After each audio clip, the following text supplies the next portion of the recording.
Okay. So how can the armed forces leverage on technology? Because, you know, in other countries, they make use of the technology. You know, generally, technology is now more advanced. Yeah, I don't think Nigeria has gotten to that. No, they just make us yet. believe that they don't have the technology. Oh. Yes. Even as small as Nigerian technology. Are you telling me that Nigerian army will not have a drone?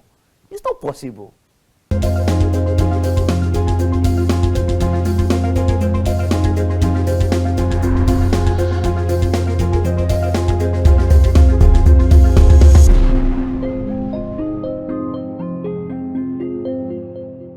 President Bola Tinubu has appointed new service chiefs aiming to bolster Nigeria's security framework and tackle pressing issues like insurgency, banditry, and kidnapping.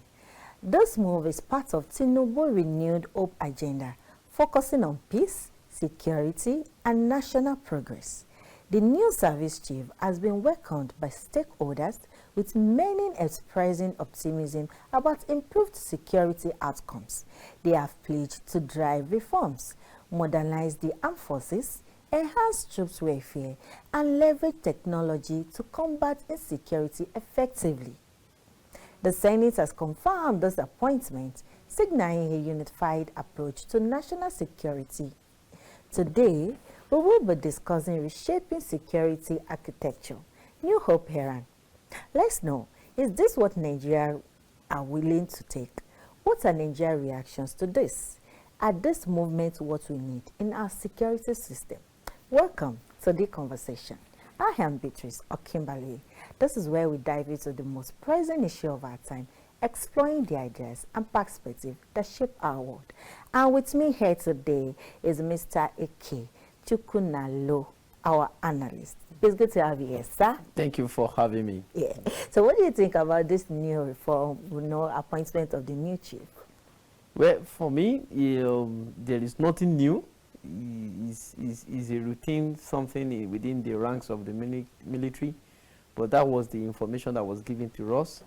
But on the other, going by what we've been reading in the media for the past 2 days now, we know that change that happened in the military now is not all about injecting new blood into the system, but it's all about the rumor of the coup, that rumor that there was a coup plot against the President Tinubu Ahmed, So I think that was the reason. But I believe that with this new appointment that has happened, there will be changes within the military sector. At least you can see it from the way they be talking and saying things in the media. But I believe in the next 2 to 3 weeks we will see the changes. We see what they are up to. Okay, so this new reform, is part of President Bola Ahmed's New Hope agenda. That is working towards. But again, you said is because they are planning troop against the president. That's why the president decided to change the setting in the military. They've not said that expressly, but the body language of the president is looking like now confirming what we've been hearing as okay. So, do you not think those people that are there are his own people, or they are people that the Nigeria needed, or his own people to prevent his stay on the post as a president, or there are people that the Nigeria needed that will actually work towards what they told, what they inform us that they are going to do? Well, with that question, there is no president that will appoint his enemy to be in his kitchen cabinet or to be in his caucus. Definitely, you use your own people, to work for you. I take, for example, the NSA. The NSA happens to have been with the President Bola Tinubu since 2011 or thereabout, or is it 2011 or yes, 2011 when he was sacked from the police.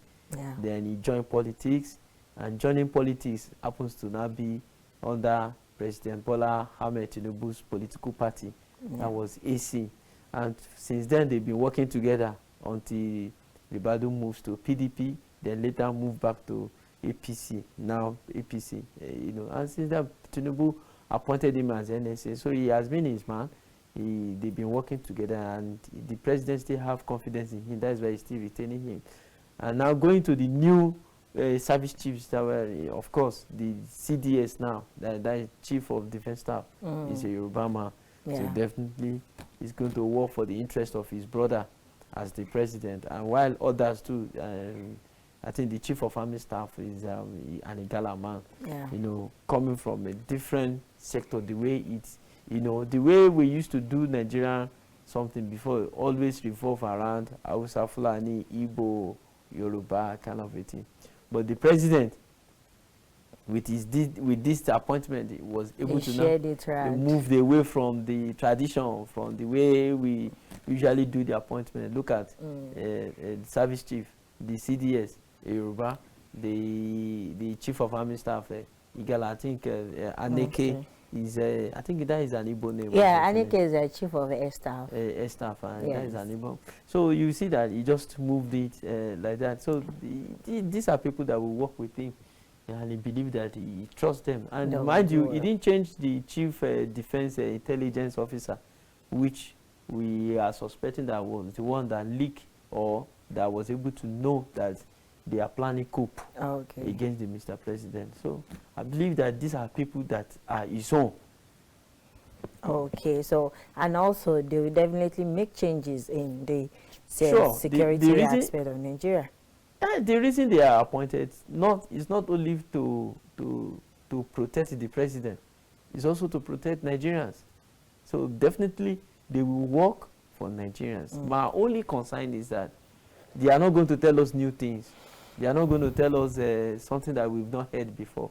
I'm going to remove this. I'm going to deal with this security. I'm going to do.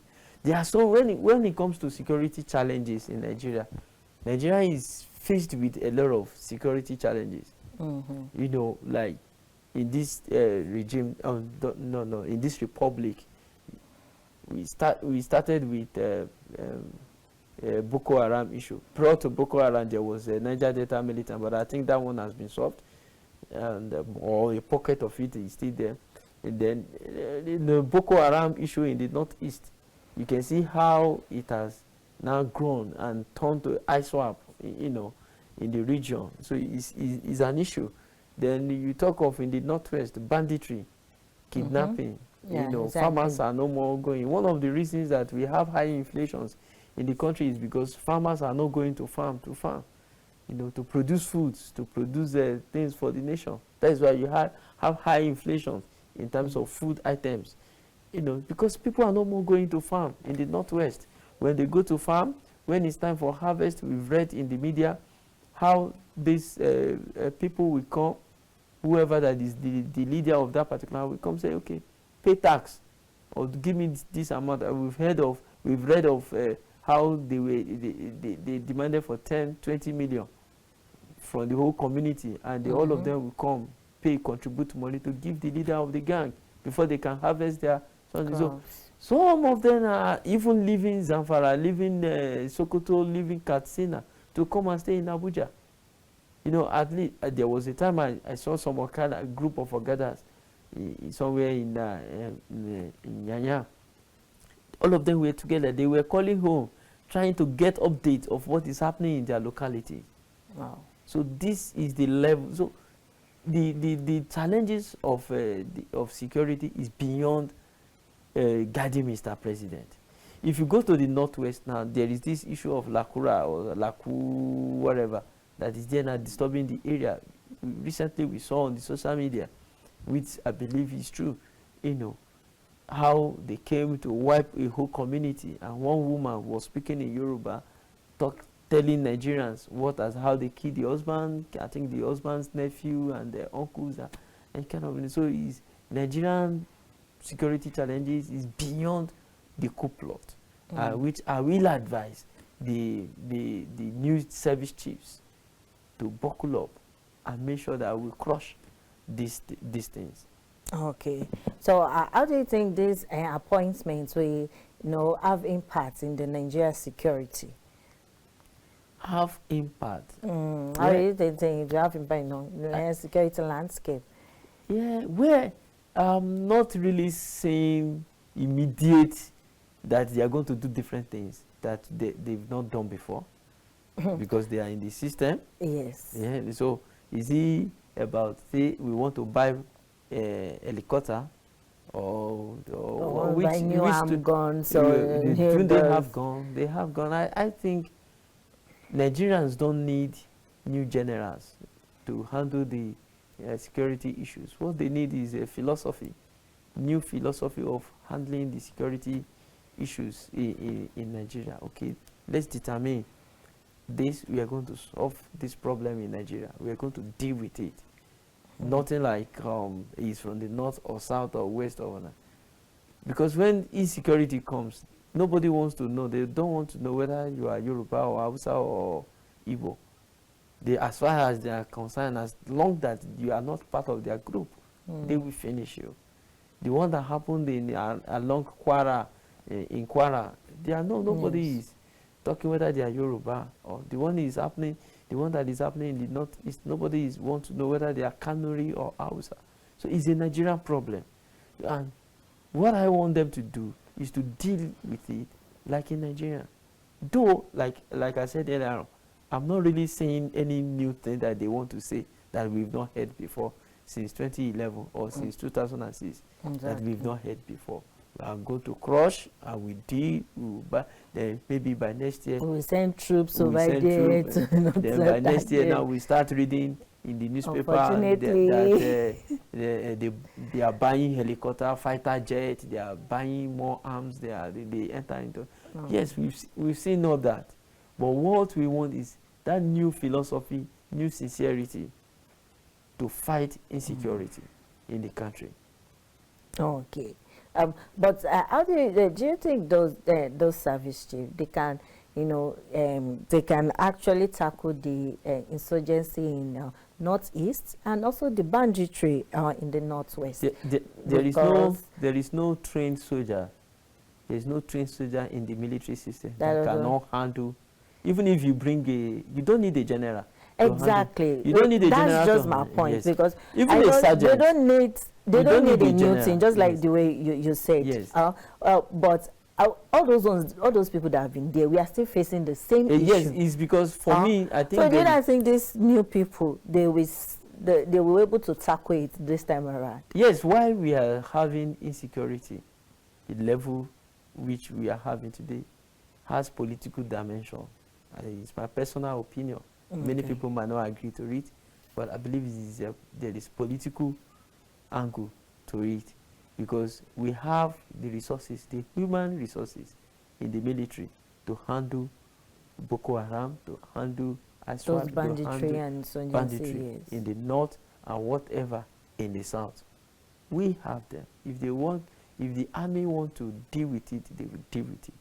But maybe because there are political considerations along the line, we should not deal like this, so that 2027 they will not say, okay, let me take your memory lane back. Okay. When Jonathan was the head of state and the commander-in-chief, you can see Lieutenant General Azubike, I think that is his name.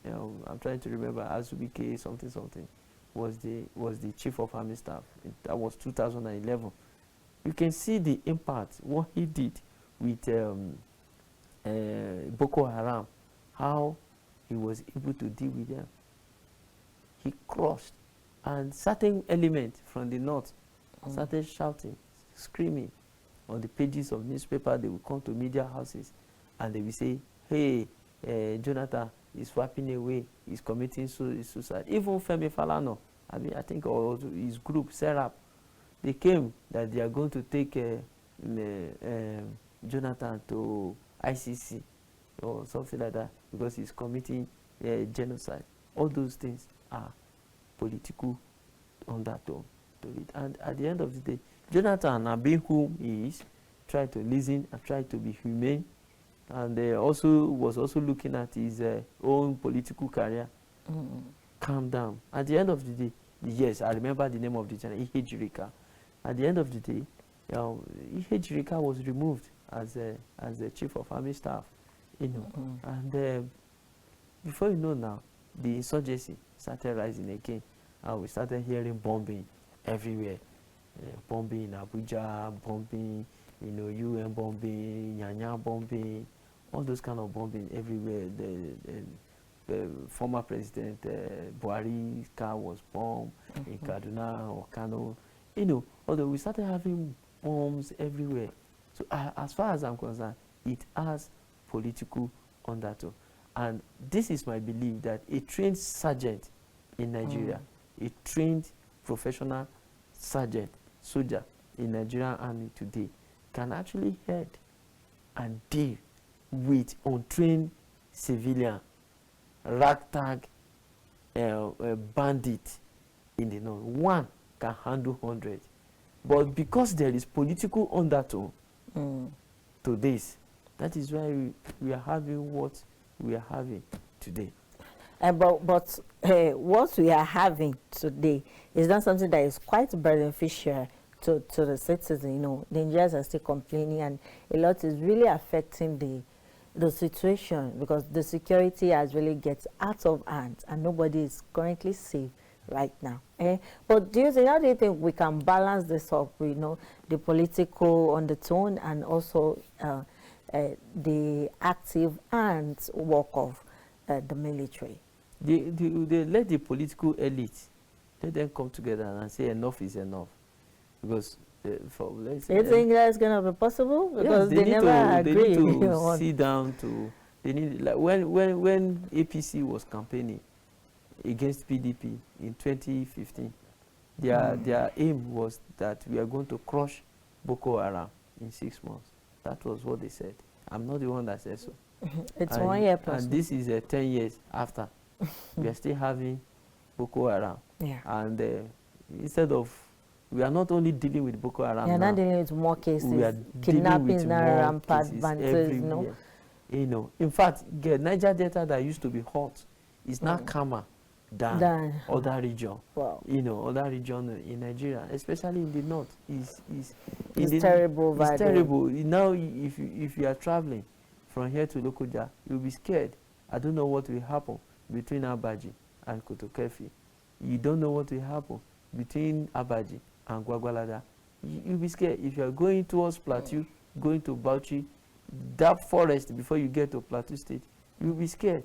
Say, I don't know what will happen. And now, even, okay, let's say I will take flight.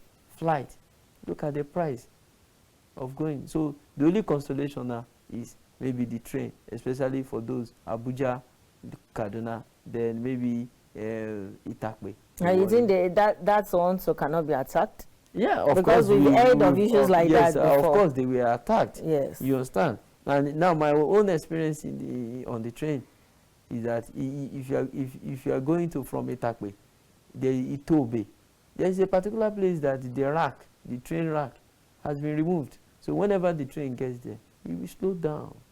And this is a place now whereby you see some elements that we don't trust, standing with their gun. And we will be seeing them. So one day, if we are not careful, I just pray, God forbid, that it will not happen. But because the rack is there, it's 40, so the train will have to slow down. That normal speed it can never try it. You cannot, if not, it will derail. And I believe that was what happened too in Kaduna train that derailed from the track. So government need to really work and make sure they deal with this insecurity in the country, because it's not all about banditry. But you know the painful thing, normal. These are not the army's work. It's supposed to be police. All these banditry, Boko Haram, kidnapping, it's supposed to be police work that deal with them. But unfortunately, our policemen does not have that police at all. Cannot They handle can't even do banditry. it. Our police cannot handle kidnapping. Our police cannot handle Boko Haram, because the firepower. I've not been into Boko Haram camp before, but from the videos we watch, we see, and all these things, you see that the firepower of Boko Haram is even more than police one. Police one, you'll be hearing ta-ta-ta. Boko Haram, you might be hearing kuku. So, you deal with that? Yeah, so exactly. that's normal what army is supposed to be doing is to anybody, maybe another country want to attack us or they want to enter our territorial ground. That is what army is supposed to be dealing with. Then the Navy goes to the sea. Anybody want to attack us from the coastal area. That's what then the Air Force from the air. That is all. They don't need to be doing what police needs to be doing. Unfortunately, now, for me, if I'm to be the president, I will incorporate police into this fight so that you start training them to prepare them for future in case of some of these things. But unfortunately, we just concentrate on the military, and we spend more money on our defense. So it's a serious problem. Oh, but do you think those the service chief, how can they collaborate with the private sector, the private security agencies, and stakeholders to improve these issues of the security system? They collaborate? Yeah. Do you think that they need to collaborate with the private sector? The army security is a purely business of the government, not the private. The only thing private can do is to just cooperate when they need information from the private sector. In one way or the other, they can have a partnership deal, just like the way they can help them to source out information, just like what you said. During Obasanjo's time, there was this fund that was created to help police buy arms and ammunition. I see something equalization fund, something like that. They raise a fund headed by one queer or something like that. Obasanjo is in law. That private sector contributed money into that fund. At the end of the day, what happened to that fund? It's on the pages of the newspaper. The money in that account was looted. And to date, nobody is hearing anything about that. It's not been accounted for. It has not been accounted for. I think the case is in court. Even up to now, I've tried to. So in the Obasanjo tenure, the case is still in the court. So it's a problem. So how do you now want the private sector now to now collaborate with the army in this case? Do you want them to contribute money and give the army so that they can fight? No, that's why I said security is purely government business. Let government fight this insecurity head on. It has not. The only thing we can do is to provide assistance in the sense that they need information. We saw some people that passed through our area this week, and we don't trust them. You people should take. I think that is the only way I see that we can collaborate with in terms of security, insecurity in Nigeria, especially with the army. But, and mind you too, Nigeria will have a serious challenge whereby probably you collaborate in certain area. It is those officials too that will still be telling them, your enemy, the person you are telling or the person you are reporting, say, see so person that came to report you to us. No, so we hardly have honest men. Yes, that is okay. Why do you think that something will happen in Nigeria today, and we will not go to police to go and report? And they don't even trust them. Because they don't trust them. So let the government first of all create that atmosphere of trust, where citizens can trust the system. Like, if I see something white, I should be able to go to a police station. Now, if I ask you now, if you see money on the road, now, maybe as you are going, you see like $100,000 in an envelope. Where are you supposed to keep that money? Are you not supposed to take it to police station? Exactly. I saw this money on the road, though. Well, you as a Nigerian, will you take it to police station? Is that to do that now? Yeah. So you will not take it. You will like, if I take it to police station, this money will disappear. They will share it. That is your belief. I'm not saying that is what police is going to do. But as Nigerian, you like, oh, police will end up sharing this money, and me, I don't go get anything. I may become the suspect. So this is a areas that Nigerian is going to be a little bit difficult, you know, for Nigerians to trust the system. Okay. All right, let's go on a short break. When we come back, we'll talk more about the new elected service chief and what they are supposed to do.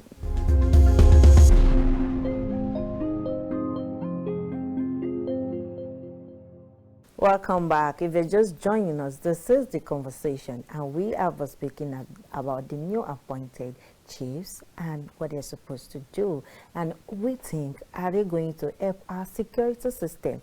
And I have with me here an amazing guest, a political analyst who has talked a lot. So if you're just joining, you've not really missed too much, but keep watching and see. So let's move to the operational system.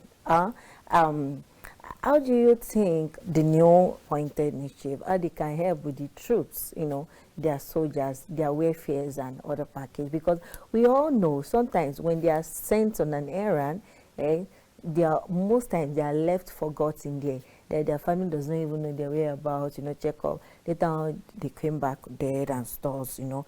Although we know that those are their duties that they are doing, sometimes they are not well taken care of. And that is why most of those soldiers, it doesn't give them zeal to even do it, because they've had people that they are dying for or people that they are risking their life for, they are not treating them well. Or later on, maybe they went for an operation and their family is being neglected, which is supposed not to be, you know, thinking that, okay, their family will take care, and they come back, they didn't find the family in one piece and stuff like that. So how do you think, you know, they can help with the, you know, the troops and welfares and in the area of welfare? I think the president, not only the chief of army staff or the chief defense staff, I think the president should look into that area. You know, the military have something that you can't question your senior. Yes. Your own is to just obey order.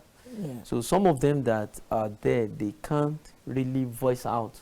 They don't have a voice of saying for maltreatment or whatever. So even if when they are being short paid, you won't say anything, because when you say something, you'll be dealt with. Don't you think that they should give them a morale boosting initiative? Government has, I think government has always been doing that. One of our problems in this country is one of our problems is they say the military, you don't probe military because it's a security matter, you don't expose. So it gives some of these top officers that leverage, the leeway to do whatever they want to do. Okay, so you didn't say they are hardly being accountable. They are unaccountable in most cases, except the person that is out of favor of the leader, the particular leader at that point. That is when you hear they probe, they did this, that. That is when you see that. But in real military sense, they are not accountable. They will tell you security is a security matter. That is where you hear security. And meant to be kept secret. And you have to be kept secret. And if not, why will you send somebody to somewhere like Borno and you won't pay the person his welfare to get salary? Is a problem. And some of them has been there for the past 6 months, some self even 1 year. Let's just take it 6 months. You are there in the bush, no mattress, no, you are just sitting down, or maybe just where you just have a layover, or maybe on a particular place. Some of them don't have the right equipment. Some of them are not even, as they are there, they're supposed to be caterer that will cook food, and they will take it to them morning, afternoon, night. But we've heard complaints of how they suffer to even eat once a day. So the government have to look for, I don't believe that our Nigerian army cannot crush the Boko Haram. I don't believe that. I don't believe in that.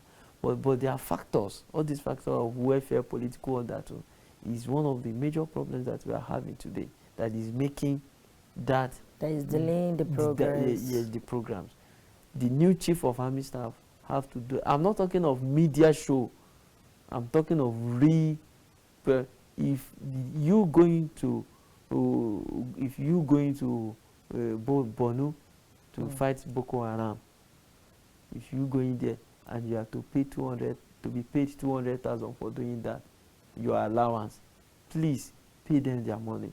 They deserve that. Don't give them 45,000 then and say keep quiet and order the person out, and the person cannot say anything. Please don't do that. If they are to collect 10 naira, give them their money. Is what they want. Give it to them. Then if they require food, I remember there is a general that shouted, I think General Sheguandeni, in one of the video that was leaked. I think that man was doing fine in the army. His name was everywhere in the army just not quite long ago. But when the video of him complaining of the people in Abuja doing that his boys are this, his boys are that, they are not sending arms and these people are attacking us, and the video was leaked, that was the last we heard of General Olusegun Adeniyi. You know, so if government can be, the army can be sincere, I'm trying to choose my words with when it comes to the area of welfare, they should pay them, they should give them their money, even do better things for them. In fact, if Nigerian army can do in such a way that since they have estates all over the place, before you come back from Borno, there is a house waiting for you. 2 bedrooms, depending on your rank, 2 bedrooms, 3 bedrooms, or duplex, depending on that's, oh, well done, you are back and all those things. This house is for you. Do you think that many Nigerians, many soldiers will not go to Borno? They will go.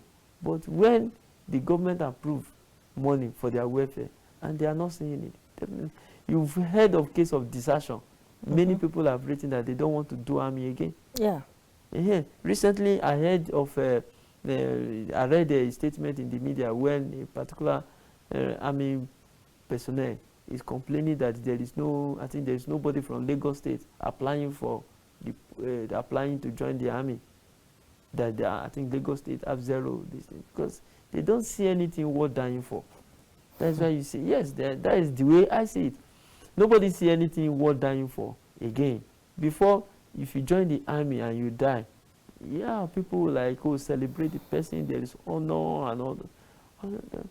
Some of these people, they will die in the service. Their wife will go through a lot to process. I think army have really improved when it comes to, but for me, I don't think the wife should come to the office to process. The army, their wife should not come to the office to process their retirement or to retire to process their money. The army should be the one looking for their wives. Where are you? Your husband was a good man. He served the nation. See his glory and put him in a role of honor. You see, they will have reason to that. They will know that when they die.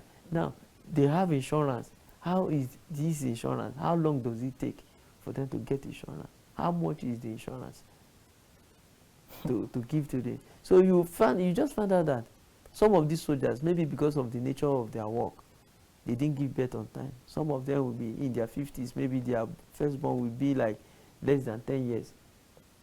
And they end up seeing that they have, even at their retirement, they are still training their children. There is no retirement. And there is no insurance this thing that will help them when it comes to when they died on battle. You know, the wife will be suffering, the children will, you know. So these are the things that is making many people to desire the army. So the army, the chief of army staff, have to pay the welfare of the soldiers. That is my take. Oh, thank you very much. So, how do you think we can address, the service chief, how they can address equipment and logistic challenges? I don't believe that Nigerian army does not have equipment. But sometimes they complain we don't have enough equipment for this, we don't have enough equipment for that. That is why we cannot attack straight. Sometimes they always say, some of those bandit equipment, their own, yes, is more sophisticated than the one they have. That's how can they face that kind of? I don't believe that. I don't. Do you know why? Right. Whenever Nigerians, we are going for election, yes, you will see them. You will see those equipment. They will bring it out for election. They will bring them out. So I don't believe. But that's not for the right causes. Yes, that is not for the. But if we can keep them, You go to defense headquarters there, now you see some APCs that you see that this is brand new. So I don't believe that the Nigeria don't have enough equipment. To. What we lack is sincerity in the system. That is what I see that we lack. We've heard of a current. We read though a sitting president was afraid, not this current one, former, was afraid of going to Katsina because they are afraid that a rocket launcher may bring down his plane. How did they know that the president will be going to Katsina? So there is leakage. They need to work on that area. That is what I see. But I don't believe that hey, Nigerian army. What the Boko Haram? What are they buying equipment? What is happening? Yes, they might have a couple, somebody supplying one or two things to them. But in most cases, what do they have? Those new equipment that Nigerians will buy, maybe on the way they will get ambushed. Then some soldiers will retreat, or they kill some soldiers, and they will take the equipment. They will now use that same equipment by Nigerian soldiers to fight Nigerian soldiers. So how will you now say Nigeria does not have equipment? We have equipment. But what they need to work on the area of leakages. We want to go and attack point A, B, C. You understand? Then how will that not leak to the enemy? So their equipment will not be yes. So these are areas that they should operationally, these are areas that I'm thinking that they should work on. Not really that we don't have equipment to fight. Boko Haram does not have formation like the way army is. Army is well organized. Boko Haram does not have that organization that the army is having. And we already have a structure of Boko Haram does not. Bandit, all these people organizing band. They are militias. They don't have that kind of structure. They sleep in the bush. Are you telling me that they don't know where these people are? They know. They know their location. They know their whereabouts. They even know. Haven't you seen where some of the leaders will come to government house in the northwest to negotiate with the governor? How did they see them? They will come here with camouflage, army camouflage, with guns, with the rocket launchers and all that, and they will sit down and be talking with the governor. You know, when last time did you see a governor? But them, they have access to a governor. You get my point? So they need to really be sincere to deal with this case, not really because of equipment. Nigerian army have enough equipment to deal with the insecurity in the country. That is my belief. Okay. So how can the armed forces leverage on technology? Because, you know, in other countries, they make use of technology. You know, generally, technology is now more advanced. I don't think Nigeria has gotten to that. No, they just make us believe that they don't have the technology. Oh. Yes. Even as small as Nigerian technology. Are you telling me that Nigerian army will not have a drone? It's not possible. It's not possible. Don't fall for that. It's not that Nigerian army does not have a drone that can go up to 10 kilometers and see what is happening in the bush. It is not possible. I don't believe. I am not falling for that. No. All of you is not possible. I know it's not possible. It's not possible that Nigerian military does not have a satellite equipment that can track. If they want to get you, they will get you. Say something against the government today, here in this studio. Say something against government. They will track you and get you arrested. So I don't believe that. It's just sincerity. That is all we need. It's not about that. They will come, you know, these people have all those ones are propaganda, giving us excuses not to perform. They have enough equipment. They have what it might not be like what you see in US movies, in Hollywood. Yes, it might not be, but at least with the little one we are having, we can deal, we can crush. If bandits, they can have a drone. There is no how the Nigeria may have drones in this country. Okay, so yeah, if those equipments are available and we've not really been seeing the works of them, because most times they lack the technology aspects. You think so? But you said, yeah, you said that we shouldn't believe that there is probability that they have everything available. No, they might not have ready. everything. They might not have everything, but at least they have something that can deal with the insecurity. They can deal with it. So, and they just don't want to when President Buhari was in government, he bought fighter jets from the US, I think about 2 or 3 years ago, that can crush. You know how this thing works. Yeah, but are they making use of it? I don't think they've even talked about using it. Yeah, no, I think it has been delivered or something like that. And so, what are you talking about? Are you telling me that they don't have satellite equipment that can capture images, that can tell them with infrared something that there is a movement here? There is a movement here. What is this movement? They have all that. Nigerian Army have all that. Then the Air Force, they have all that. So it's not that. It's just that politics is making us. Politics. Hear my word. Politics is making. I think politics is the one fueling the insecurity in the country. It has the level of insecurity in this country wasn't at this level before 2015.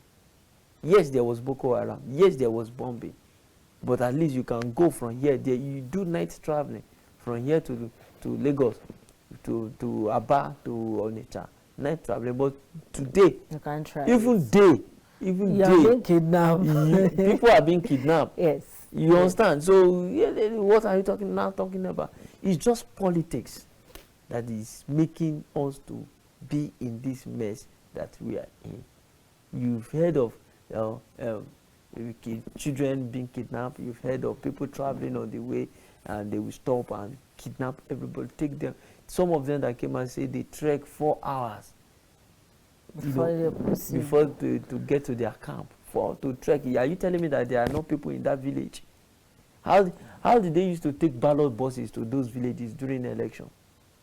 There is enough intelligence that can make us down. By the time they deal with 1, deal with 2, deal with 3, you will see that others, if Nigerian Army could fight the Biafra war and they won, I see no reason why Nigerians should not be able to deal with Boko Haram and deal with it, and we forget about it. Okay. Back to the issue of trust and accountability. How do you think the service new chief can work with that, can measure with, make sure that everything is being done, the issue of that security, everything is being done with trust, accountability, and with transparency? Yeah, it should be of individual now. Let them just have, I'm accountable to God first. This thing, my purpose here is to deal with this particular thing, and they are, anything they give to them to do and they agree to, like your assignment is to deal with this pocket of insurgency or by Boko Haram and all this thing. Your job is to go headlong to deal with them. Do not allow any interference from anybody. I beg you, this person and my brother in there among the people will go, he don't know anything. These are stories that they will tell themselves. He don't know anything, he just there among them. No. Don't treat this person because he knows a general who is godfather or whatever. He was caught, and deal with the person. By the time there is discipline in the army, by the time there is a kind of everybody they are doing their professionally, you will see that they will start rebuilding trust among themselves. You see that everybody will start doing their work. If you are asked to go and get arms, don't inflate the price. Get the arms and use it. If you are to take the arms from here to supply the troop in the field, go and give it from there. And if Nigerians now come, say, okay, I have information, I think I know where the leader of these people are, see where extra, make sure you protect that citizen, protect that Nigerian. Are you now telling me that some of these boys, they relate with Nigerians on the street, and some of some Nigerians know that this person is the leader of this particular group, and nobody could trust the institution to go and report. So the Nigerian Chief of Defense Staff need to really work where Nigerians trust them that they can solve them, and they provide information.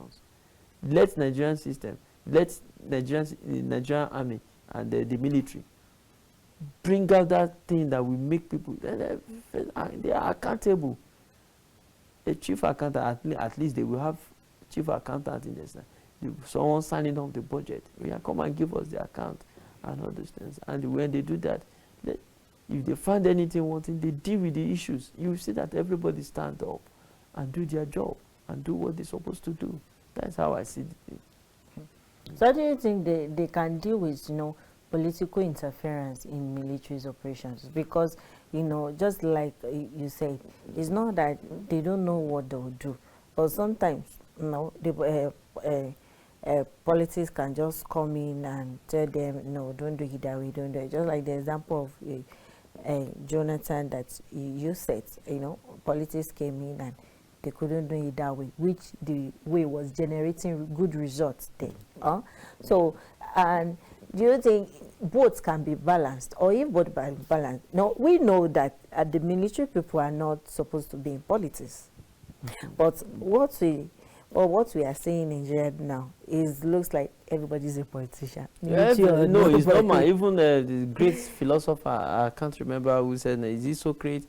Or they say we are all political animals. So, they are not supposed to interfere with the politics so that they can have, a set goals and they could be able to achieve it, because we know how politics run. But now that there is a lot of politics interference in the operation, and working together might be quite difficult. Should they step back fully, or they should take over? And if they are trying to do that, the politics will think that they are turning into a coup. No, it's not. So what do you think the can be done is that? The problem is this: is impunity. We celebrate impunity. Impunity. I can do whatever I want to do and get away with it, because either I know somebody that I have title, or I know one particular big man somewhere. That is the problem. So it's not limited to Nigerian army or the military, or it's just that sense of I jump, a traffic light, and the system cannot punish me for doing that, for disobeying the traffic light.